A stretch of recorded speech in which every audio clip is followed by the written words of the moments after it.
आप देख रहे हैं न्यूज तह तक, खबर आप तक। न पक्ष न विपक्ष, केवल निष्पक्ष। अपने क्षेत्र की खबरों को सबसे पहले देखने के लिए चैनल को सब्सक्राइब करें। बुलंदशहर काशीराम स्मृति पर कार्यक्रम, मदनपाल गौतम ने की राष्ट्रीय बहुजन पार्टी बनाने की घोषणा। उत्तर प्रदेश के बुलंदशहर में काशीराम की स्मृति में कार्यक्रम आयोजित किया गया। इस दौरान भीम आर्मी बहुजन एकता मिशन के राष्ट्रीय अध्यक्ष मदनपाल गौतम एडवोकेट ने काशीराम की प्रतिमा पर फूलमाला पहनाकर और पुष्प अर्पित कर उनका जन्मदिन मनाया। कार्यक्रम में मौजूद लोगों ने एक दूसरे को मिठाई खिलाकर शुभकामनाएं दी और काशीराम के विचारों को आगे बढ़ाने का संकल्प लिया। इस मौके पर मदनपाल गौतम एडवोकेट ने काशीराम के जन्मदिन के अवसर पर राष्ट्रीय बहुजन पार्टी की स्थापना का ऐलान किया। उन्होंने कहा कि दलित समाज पर हो रहे अत्याचार को रोकने और उनके अधिकारों की लड़ाई को मजबूत करने के उद्देश्य से इस पार्टी का गठन किया गया है। उन्होंने ये भी कहा कि उनकी पार्टी वर्ष 2027 में होने वाले विधानसभा चुनाव में अपने प्रत्याशी उतारेगी। साथ ही उन्होंने यूजीसी कानून का समर्थन करते हुए कहा कि इसका विरोध करने वालों को जवाब दिया जाएगा। मदनपाल गौतम ने आरोप लगाया कि दलित समाज के लोगों पर अत्याचार की घटनाएं बढ़ रही हैं, जिससे कई लोग आत्महत्या जैसे कदम उठाने को मजबूर हो रहे हैं। उन्होंने कहा कि ऐसे मामलों में दोषियों के खिलाफ जल्द सख्त कार्रवाई कराई जाएगी। आज ये आपके यहाँ पर ये क्या कार्यक्रम किया जा रहा है, किस उपलक्ष्य में किया जा रहा है, क्या उद्देश्य है?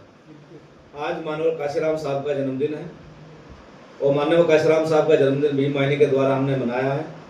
और आज मानव काशीराम साहब के जन्मदिन पर आज हमने एक स्थापना की है राजनीतिक दल की, राष्ट्रीय बहुजन पार्टी।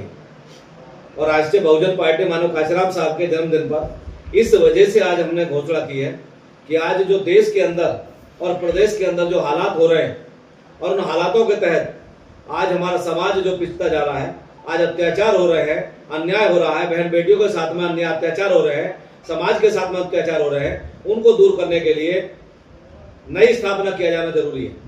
यह आपने नया संगठन राजनीतिक पार्टी है तुमने बनाई है, इसमें आप जो है चुनाव भी लड़वाएंगे, क्या करेंगे? हम पहला चुनाव 2027 का लड़ेंगे विधानसभा का, और विधानसभा चुनाव की तैयारी हम अभी से कर रहे हैं। और जो हम इस समय अपना जो हमारा जो राष्ट्रीय जो संगठन बना है, जो राष्ट्रीय पार्टी हमने बनाई है,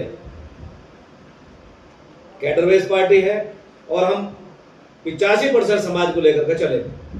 कुछ लोग रक्षा करेंगे और संविधान की रक्षा करने के लिए हमारा संगठन बना था भीम वाहिनी, और आज भीम वाहिनी की तरफ से ही उसी की स्थापना जो हमने समाज को तैयार किया, आज जो समाज तैयार हुआ है, तो हमने आज राजनीतिक पार्टी की स्थापना की है। और हम समाज को जोड़ करके आज देश के और प्रदेश के अंदर इतना मजबूती से पैदा करेंगे, इतना मजबूत तरीके से समाज को तैयार करेंगे कि आने वाले समय में हमारी पार्टी प्रदेश सरकार में उसका भागीदारी हो और केंद्र सरकार में हमारी भागीदारी हो।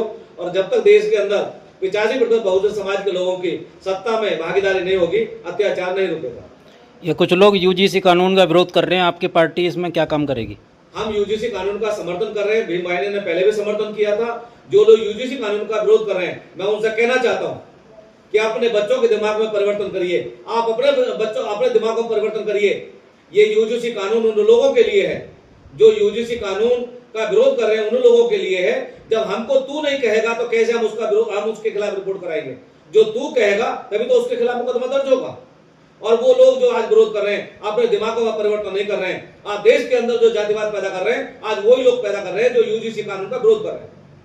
हम इसका कड़ा विरोध करते हैं। राजस्थान में एक घटना सामने आई है जिसमें एक लड़के के साथ में और जो आत्महत्या करने की कोशिश उसने की है, वो क्या मामला है, क्या उसमें आप कदम उठाएंगे?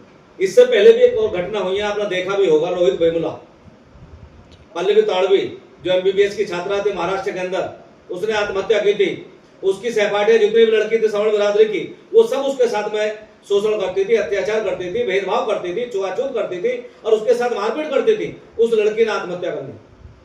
उससे पहले देखा होगा रोहित वेमुला, उसको कितना इन्होंने प्रताड़ित किया, उसने अपनी आत्महत्या की। उसके बाद अभी देखा होगा देहरादून के अंदर जो हमारे इधर साउथ की थी लड़की, उसने आत्महत्या की है। और जो अभी आपने बताया राजस्थान का लड़का जो जैसलमेर है, वहां का वो गुजरात में सूरत के अंदर एमबीबीएस की पढ़ाई कर रहा था। और एमबीबीएस की पढ़ाई करने में ये यूजीसी कानून की वजह से मैं कहना चाहता हूं, एमबीबीएस की पढ़ाई करने में जो वहां के छात्र हैं, जो उसके सहपाठी सवर्ण बिरादरी के छात्र हैं, उन्होंने उसके साथ में इतना भेदभाव किया इतना प्रताड़ित किया, इतना उसे छुआछूत किया उसके साथ में, और मारपीट करते थे उसे। परेशान होकर के पूरा अपना घर, अपना कमरे का सामान बांध करके, लैपटॉप फोन अपने लेकर के, सुसाइड नोट लिख करके वो रेल के आगे कट कर मर गया। जो लोग यूजीसी कानून का विरोध कर रहे हैं, कहीं आपने सुना है आज तक कि ब्राह्मण के बेटे को जो दलित समाज के छात्रों ने मारा उसने आत्महत्या कर ली? कहीं आपने सुना है कि आप बनिया समाज के छात्रों को पढ़ने गए, उनके साथ में अत्याचार किया, उन्होंने आत्महत्या कर ली? कहीं नहीं सुना होगा। आपने ये भी नहीं सुना होगा कहीं ठाकुर जाति के लोगों के ऊपर दलित समाज के लोगों ने अत्याचार किया। सबसे ज्यादा दमन का काम करते हैं कौन करते हैं? ये सवर्ण बिरादरी के लोग करते हैं। आज सवर्ण बिरादरी की वजह से, उनके अत्याचारों की वजह से आज यूजीसी कानून लाया गया, और आज यूजीसी कानून का वही लोग विरोध कर रहे हैं जो देश के अंदर जातिवाद पैदा करते हैं। हम यूजीसी कानून का समर्थन कर रहे हैं और भारत सरकार से मांग करते हैं। आरबीपी ये मांग करती है, भीम आईडी ये मांग करती है, यूजीसी कानून को कड़ाई से लागू किया जाए, और जो लोग ऐसा, जो छात्र ऐसा करते हैं और जो उनके अभिभावक इनका समर्थन करते हैं, उनके खिलाफ एनएसए की कार्रवाई करके उनको जेल भेजा जाए।